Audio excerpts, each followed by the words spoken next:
Yes, my name's Kirk Bowett, and I'm a Cheshire-born lad from the northwest. And I joined the army at 16. I was a boy soldier, and in the 1990s there was a lot of trouble going on. We had trouble with the IRA, bombing in the mainland UK, and my regiment, the regiment I decided to join, was the Cheshire Regiment, and the regiment at the time was deployed to Bosnia. They were all over the news, and I was really inspired to join the military by what I saw with them doing peacekeeping work and saving people's lives. So at 16 years of age, I walked up to the careers office in Manchester, Fountain Street, signed up for my county regiment, and became a Cheshire Regiment boy soldier. And my career went from there really. So I did my training as an infantryman, and at 18 I deployed to Northern Ireland on my first operational tour in 1996. And it was a busy tour.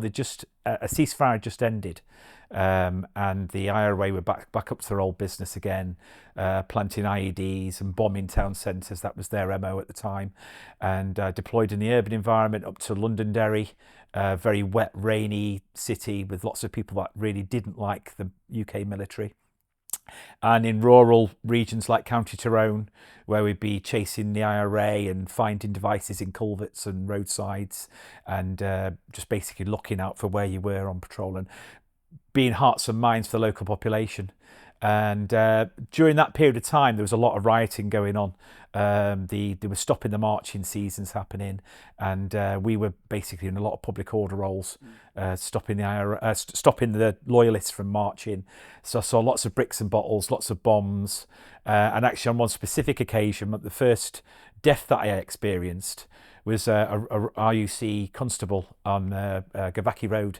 I was a young medic at the time, a Lance Corporal by then, and at night time we'd been on sort of the marches for about four or 5 days during a hot summer month, and the baseline on the main road with the police, and we were in the fields, and I remember fireworks coming in, and then one of the fireworks was louder than the rest. A big bomb explosion happened, and the baseline of shields collapsed, and then there was a shout for medic, and I was about 200 guys back up by a church up on the hill, and I remember running down to this guy on the floor, putting him on a stretcher, and there was quite surreally me as a young Lance Corporal, a padre, the commanding officer of a battalion, and the bronze command of the RUC on the corners of this stretcher.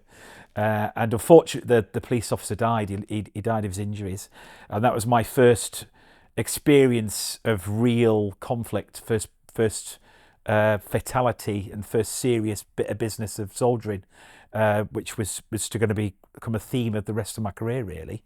We rotated out of Northern Ireland, went to Cyprus, which was fantastic. In Cyprus, you did a lot of work in the Middle East. After the first Gulf War, we were over in Jordan and places like that, and Oman and Safe Syria. So we spent a lot of time in desert combats, and I was out in the Jordanian desert doing normal infantry work. Been on the ranges that day, roasting hot desert day in our camp, tented camp by the side of an old disused runway. And I walked into the cookhouse tent where the guys were all having a brew and just getting in the shade, and a load of the young soldiers were all around a TV, this little TV in the corner. We'd usually watch videos and whatnot when the guys were off duty, and the news was on, and I thought it was a movie, Die Hard or something like that, and it was the planes hitting the World Trade Center. And I just said to the guys, I said, is this a movie? He said, no, it's the news. It's the World Trade Center. It's been attacked. And within a day, the chief of staff from Cyprus came out to brief the guys, and the theme of my career then was sort of moving towards the Middle East, desert operations, working in the sandpit. We rotated back out of Cyprus, and then Operation Telic 4, which was 2004, so the invasion was about 18 months prior to that. So we arrived in Iraq after the invasion, after the overthrow of Saddam. They'd captured Saddam, and I think he'd just been executed. So it was a bit of a lull. We deployed into theatre not really knowing what our mission was. That we've overthrown Saddam, and we're supposed to be bringing peace about to this country, but Iraq was very much a volatile place. and we were out patrolling the streets in Basra as Basra Battalion, trying to bring hearts and minds and clean up the streets. But this was when the insurgencies were beginning to rise. Muqtada al-Sadr and his insurgency were in there. They were definitely fighting back. And our first major firefight happened from the base we were in the old Ba'ath Party headquarters in the centre of Basra, when a lot of the footage from the alleged prisoner detainee, not looking after them very well, got into the Mirror newspaper. So we had a thing called Sada Saturday, and Al Amara got attacked. We were attacked down in Basra, RPGs. My colleagues that were out on patrol, they got hit by an RPG, multiple casualties, and we were basically defending the base up on the rooftops. Real firefights going on, and one of the most surreal experiences was I managed to get the sat phone and a lull in the battle ringing my mum back at home just to catch up with her on this rooftop at dusk in the middle of a steaming hot Basra. Just checking in with the rounds firing overhead. In war, there's a lot of decisions made that are just go against common sense, and one of the decisions was to withdraw from that base. And I know we needed to start handing places back over to the Iraqi military, but this base that we were in was a real prominent fortress, and when we withdrew from it into tents, we started to come under mortar fire, so we had no protection. Mortars were hitting the runway where we were up at the Shatl airport at the north of the city, and we started to receive casualties. So when you're receiving casualties and your friends are getting hurt because of a generic decision that's been made, you start to sort of question, what's going on, why you're there. I was very lucky. I managed to get back off the tour a little bit earlier. I went off to train recruits up at Catterick, which is the infantry training centre, and it was really dynamic. It was a real good time because guys and girls were joining the military for war fighting. They knew that the country was at war. We were in Iraq and Afghanistan by this time, and I was under no illusion that when I was training recruits, these young men and women, mostly men because of training infantry, were going to go out and fight in Iraq and Afghanistan. And I was training people to do the job. And I was honest with them, and I was honest with the parents. And, the Worcestershire and Sherwood Foresters that deployed on multiple tours, even before I got back from my 3 years at the Infantry Training Centre, they'd already lost guys that I trained, recruits that I trained that were being killed out on tour. So it was really hit home. I got back to my battalion. I was now pretty much a senior sweat now. I'd got a couple of tours under my belt. I'd got a hostile tour under my belt after that. And we were going back to Iraq again. We didn't get a chance for a second hit at Afghanistan. The guys wanted to go to Afghanistan, but they ended up back in Iraq, this time in Basra Airport. They were withdrawn from the city and were doing strike operations, supporting the special forces. It was really Gucci stuff.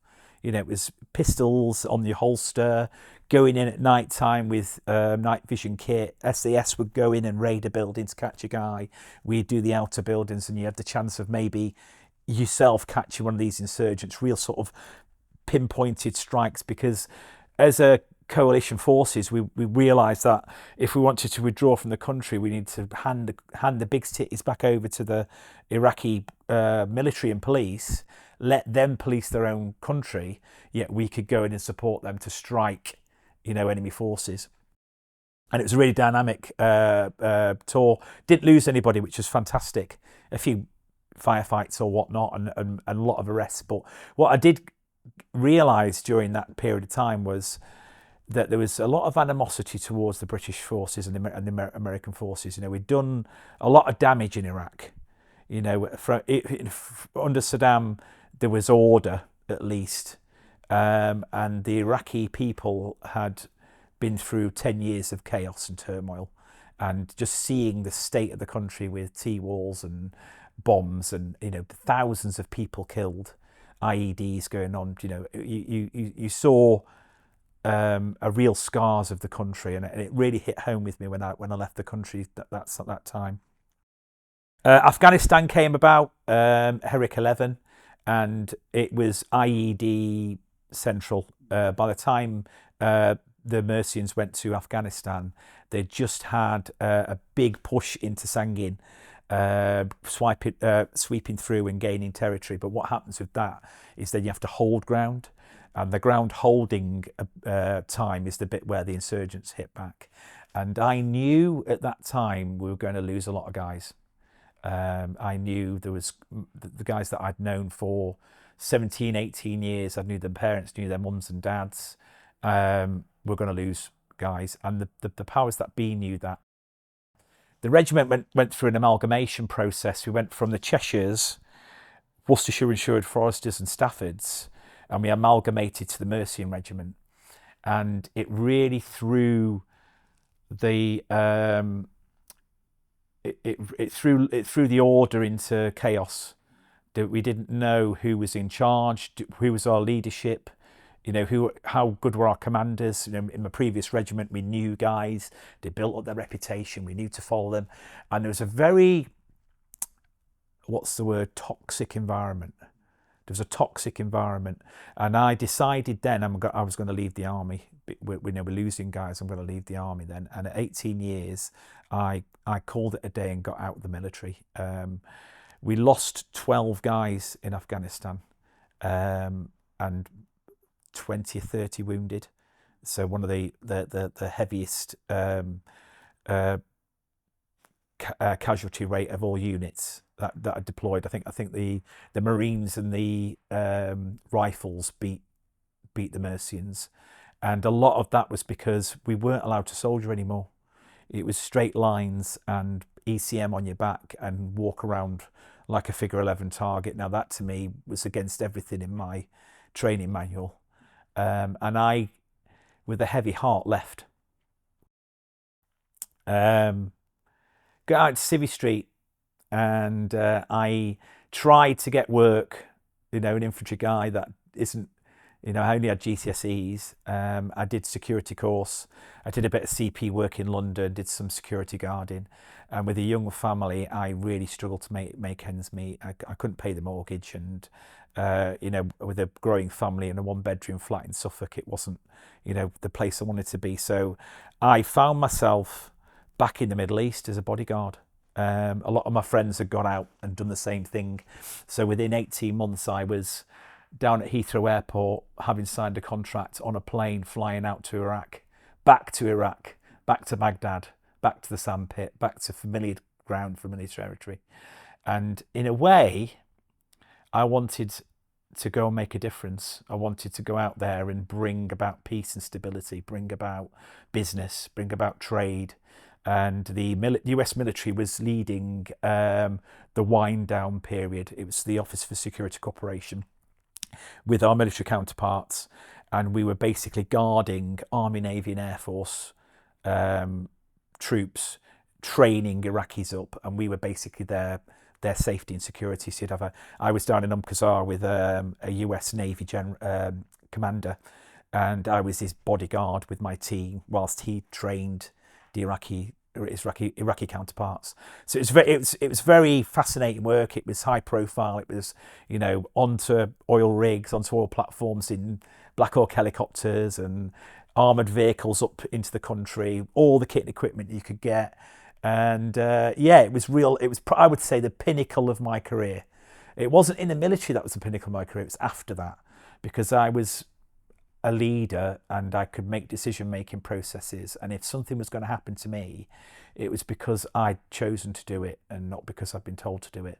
And one of the things that happened when I left the military was we were getting sent to do things that we didn't agree with, and people getting hurt and killed. 2.5 years in to my work as a bodyguard in Iraq, I'd promoted to team leader. The security situation really dropped off. It really deteriorated. The American troops had withdrawn with the coalition forces about 6 months earlier, December 2013.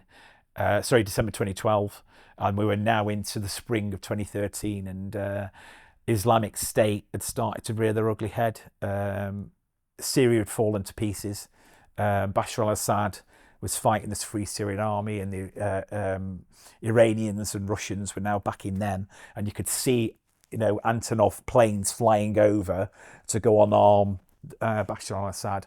So the Free Syrian Army, which ran away, basically became ISIS, and they got sanctuary in sort of the western part of Iraq, out in the Anbar province. When they reformed, they decided they wanted to take territory, and they started to attack military installations, infrastructure within Iraq, and they actually nearly got as far as Baghdad. It was on the 13th of June 2013. I was taking clients to the airport when my vehicle got hit by a device. The vehicle rolled in the desert. Driver was killed, and I lost my left arm in the injury, and it was just it was really, really bad that I put my arm up to the roof of the vehicle, and the vehicle rolled over and crushed my arm, and my arm was nearly ripped from the vehicle. The seatbelt kept me in place, but because the vehicle rolled about 4 or 5 times, I was smashed to pieces. I was knocked unconscious. I came to, the roof was missing, the doors were off, and I felt my arm was crushed, and I could feel the blood pouring from my arm. So I grabbed for a tourniquet, attached the tourniquet, left the vehicle, fell flat on my face in the desert sand, and my team kicked into action, dragged me into another vehicle, and bombed off to a remote clinic near Al Kut, which is a town on the it's the old southern road coming out of Baghdad, about an hour south of Baghdad. And I was there overnight receiving surgery from a local clinician, and they were great. He was very basic conditions, really rough. Arm amputation, gave me blood, neck in a brace. I was then shipped up to Baghdad, where I was given a private jet back to the UK, and an MRI scan in the UK. They discovered I had a broken neck, and I went through a period of recovery. It was about 6 months that I had to learn how to walk again. I then bounced back, but I bounced back too quickly. And the way I say this is, and I got a job within 6 months of learning how to walk again. I've been injured in June 2013, and by about March 2014, I was back in work. And I was working in central London for a rescue response company, rescuing people around the world. Really high profile job. And it was a really fun job, a very stressful job. And I started then to have negative coping mechanisms. I started to drink. Alcohol has been a big part of my life as a soldier. It was a very big part. And I drank very heavily. I stood on the train platform at Peterborough Station one morning, and I saw a bloke stood at the edge of the platform looking down at the tracks. Late 50s, not looking after himself, didn't look very well. And I thought, I should have went down my spine. He's going to do something stupid one day, this guy. And I thought, if I stay doing what I'm doing now, I'm going to be the same guy stood on the edge of that platform, waiting for the train to come, but not waiting for the door, waiting to step. And I should have went down my spine, and I quit my job. And I went home to my wife at the time, and I said, I've quit my job. And she went absolutely ballistic at me. She said, what are you doing? You quit your job? You know how hard things have been, and I got a bit of flack, and the cracks started to form in the relationship then. I didn't realise at the time that I was a different person. I'd come back as a different guy. I'd been through so much trauma, leaving the military, losing friends, losing colleagues, that I was a different person. I look back at, I would say, and I had animosity towards some of my military service. And one of the periods that sits in my mind was the stood at RAF Lynham when it was still open, and they had a repat for my guys. Some of my guys had come back from Afghanistan. It just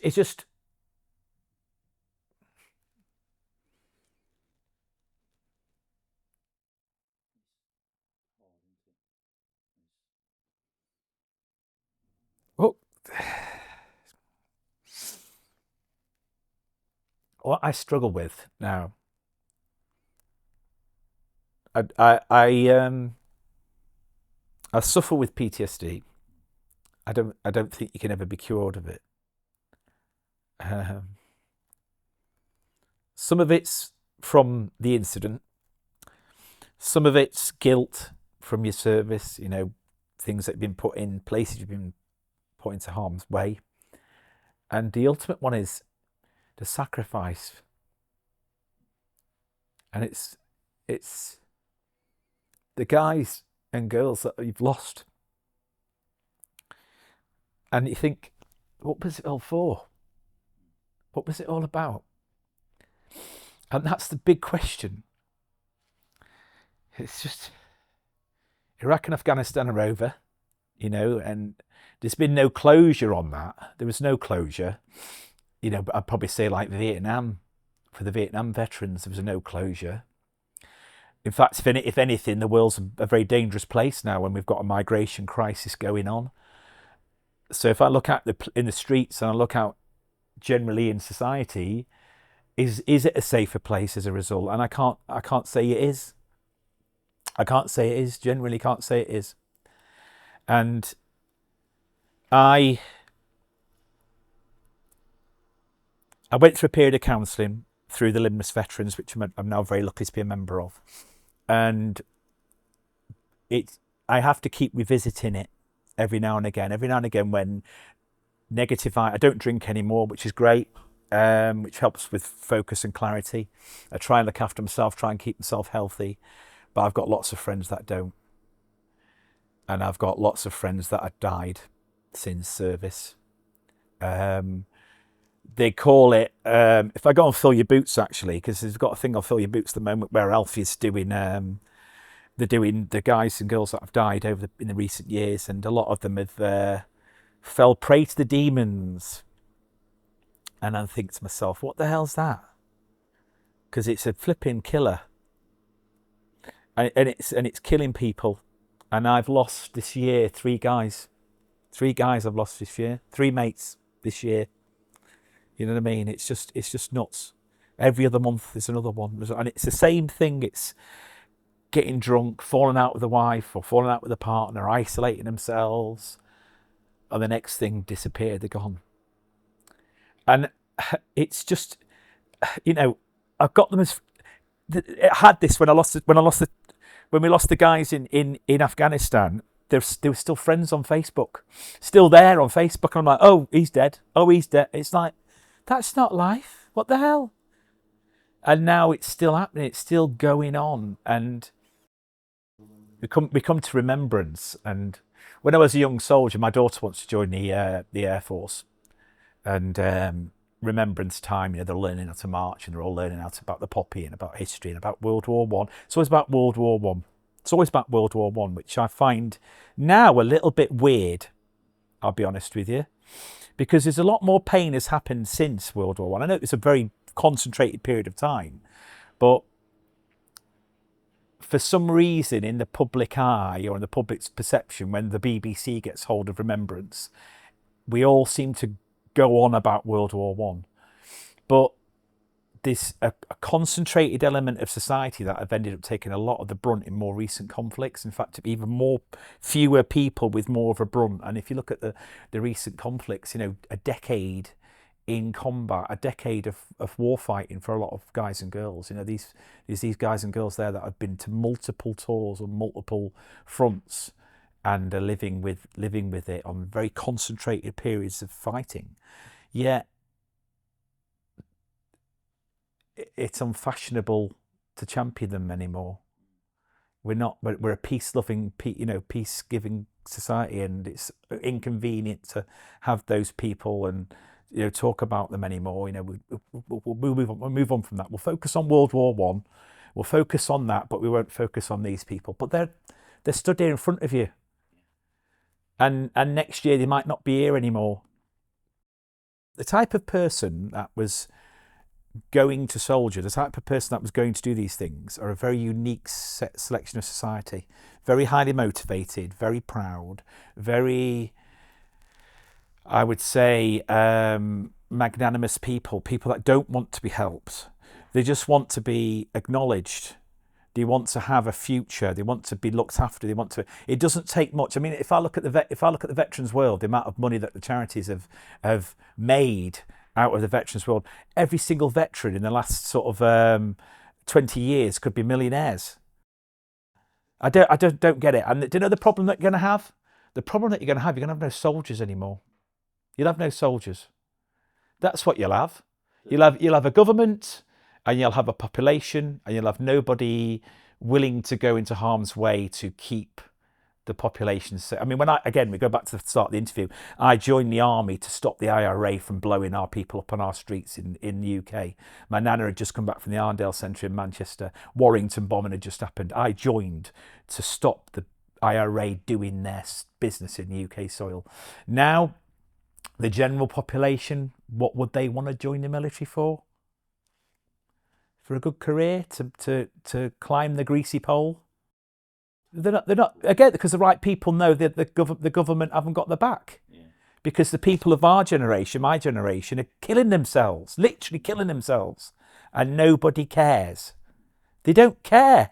They're just another statistic. One of my colonels, he joined the Russi Institute down at not Russi, it was Anglia-Ruskin University, and they said, oh yes, well, majority of the people that joined probably joined with mental health problems anyway.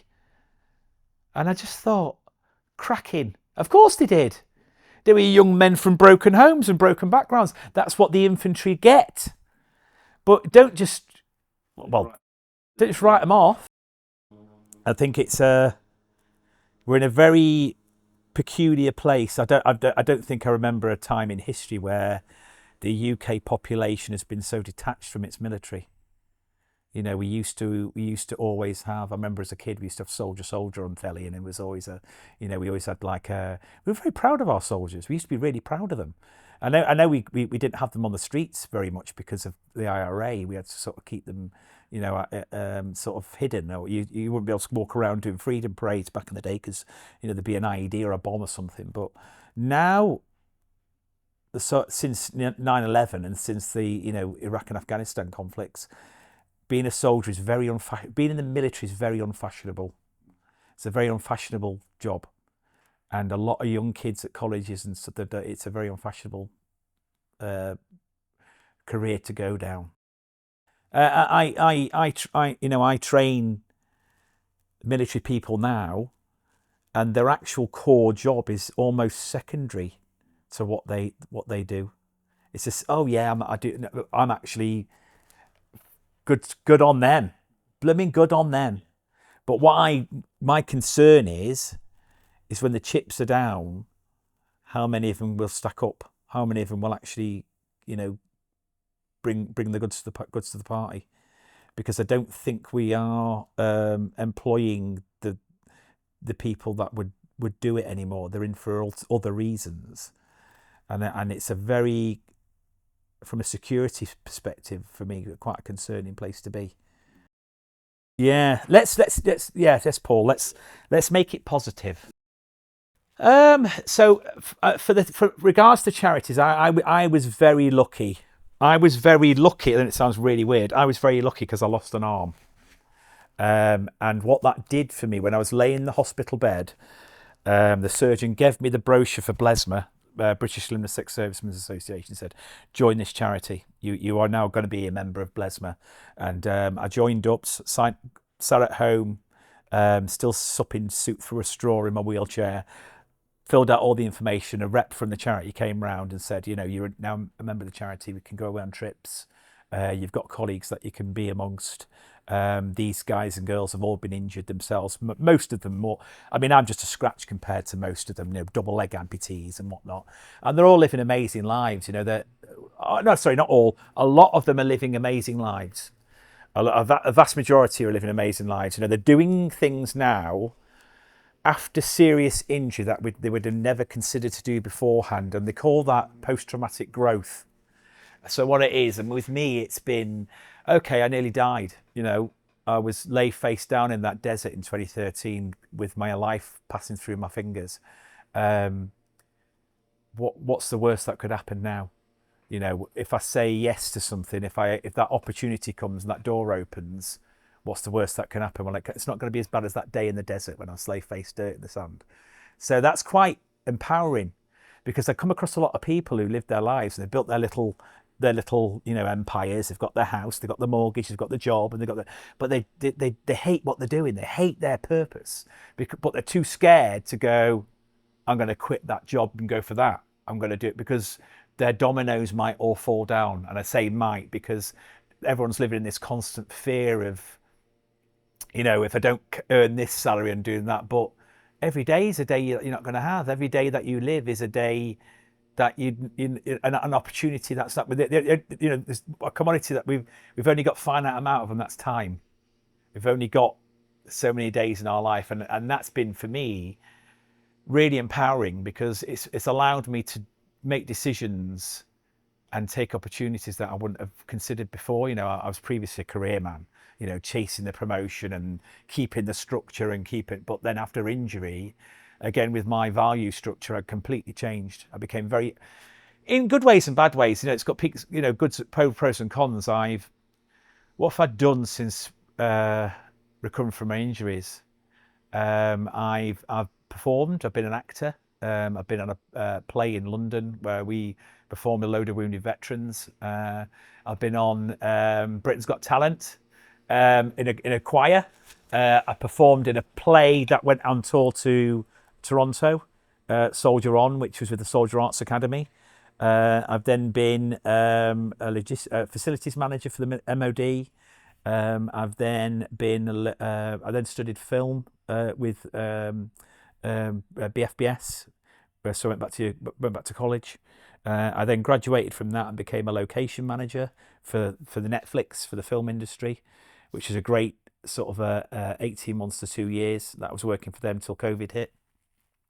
When COVID kicked in, I then relocated to be back close to my children, and I landed a job here, working as a survival instructor, which is great, because I can take my experiences and those of my friends and colleagues and wrap them up into a resilience message, and it is that message of life after trauma.